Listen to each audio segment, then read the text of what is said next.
Oke, halo teman-teman sebangku saya, bagaimana kabar kalian? Semoga sehat selalu.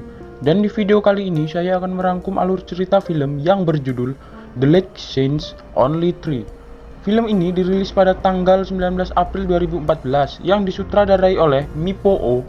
Dan tanpa banyak cincong lagi, mari kita mulai filmnya.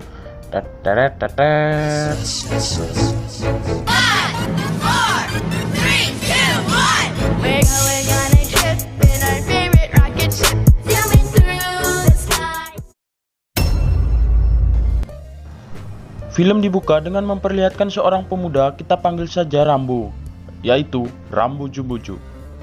Dia adalah mandor yang bekerja di pegunungan batu, namun sekarang dia pindah dan tinggal di kota karena terjadi kecelakaan. Nanti akan saya bahas di pertengah film. Cerita berlanjut saat Rambo bertemu dengan pemuda yang otaknya kurang 1 ons, kita panggil saja Rembo. Rembo meminjam korek kepada Rambo karena korek dia jatuh, kantongnya bolong.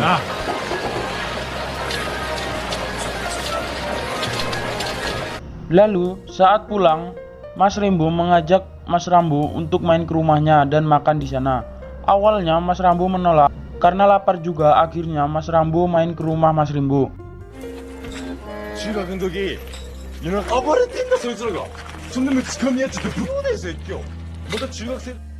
Di rumah Mas Rembo tinggal dengan kakak perempuannya, kita panggil saja Tintin. Dan ada ibunya dan ayah tirinya yang sakit tidak bisa apa-apa. Lalu Rembo dan Mas Rambo dan Mbak Tintin pun mulai mengobrol, menjadi akrab.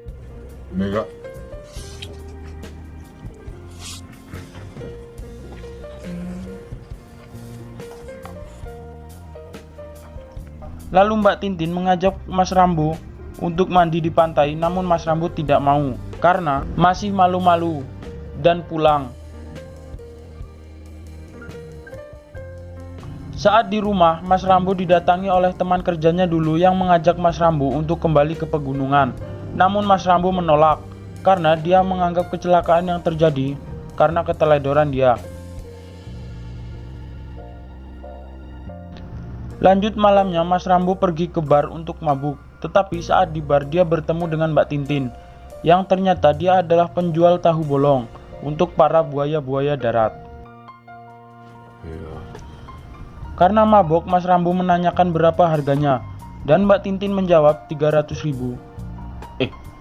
Murah bener kalau di sini mah, aing teh juga mau teh. Lanjut, saat mendengar jawaban Mbak Tintin, Mas Rambo pun mentertawakan Mbak Tintin. Lalu Mbak Tintin mengeluarkan jurus Is the Gaplok kepada Mas Rambo. Dan akhirnya Mas Rambo pulang. Lalu esoknya Mas Rambo menemui Mbak Tintin untuk meminta maaf dan mengajaknya mandi bersama di pantai dan saling sosor menyosor.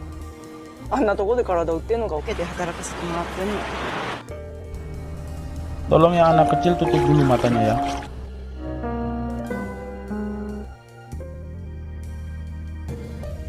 Dan Mas Rambo mengajak Mbak Tintin untuk menginap di rumahnya untuk melanjutkan sosor menyosornya lagi. Aing jadi ngilu ini. Sehabis bergenjotan dengan Mas Rambo, paginya Mbak Tintin bergenjotan dengan bos pemilik dari perkebunan tempat Mas Rambo bekerja. Aing jadi ngilu ini. Sehabis bergenjotan, Mbak Tintin pun pulang. Lanjut dengan Mas Rambo dan Mas Rembo yang sedang makan bersama teman kerjanya Mas Rambo.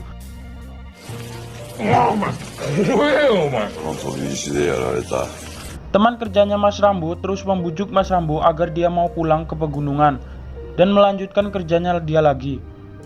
Mas Rambo diam saja dan masih memikirkannya. Teman kerjanya Mas Rambo pun meminta tolong kepada Mas Rembo untuk membantu membujuk Mas Rambo. Saat di rumah, Mas Rembo membujuk Mas Rambo untuk kembali ke pegunungan. Namun Mas Rambo menolak dan marah. Dia pun menyeret Mas Rembo keluar dari rumahnya.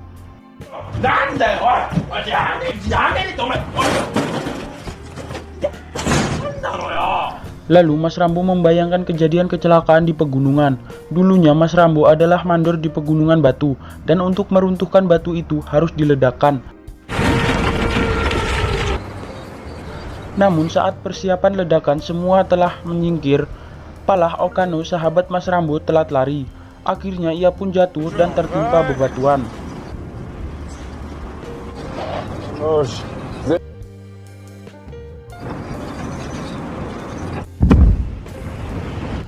Mas Rambo yang mengetahui itu pun langsung turun dan langsung menghampiri sahabatnya itu.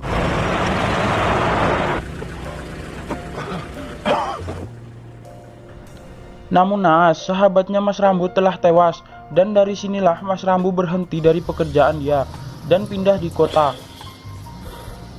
Dan semenjak bertemu dengan Mas Rambo dan Mbak Tintin, dia pun mulai agak berubah menjadi ceria. Mas Rambo pun mulai mencintai Mbak Tintin dan akan segera menikahinya. Dan akan mengajak Mas Rambo untuk ikut agar dia bisa bekerja di pegunungan juga.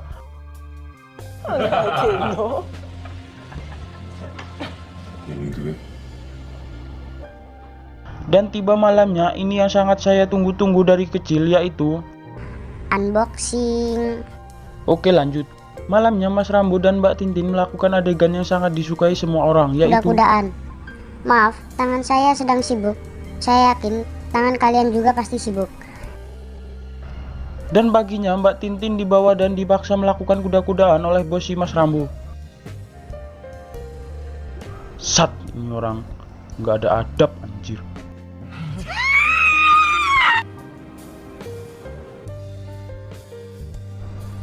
Dan saat Mbak Tintin pulang dalam keadaan babak belur, Mas Rambo pun marah dan mencari bos dia untuk melakukan balas dendam karena telah berbuat semena-mena kepada kakaknya.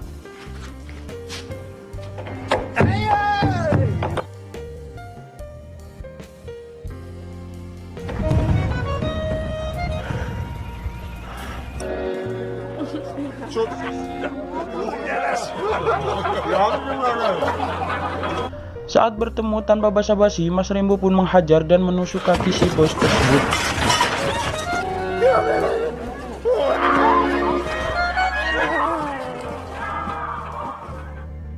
Dan paginya Mas Rambo menemui Mbak Tintin untuk menepati janjinya.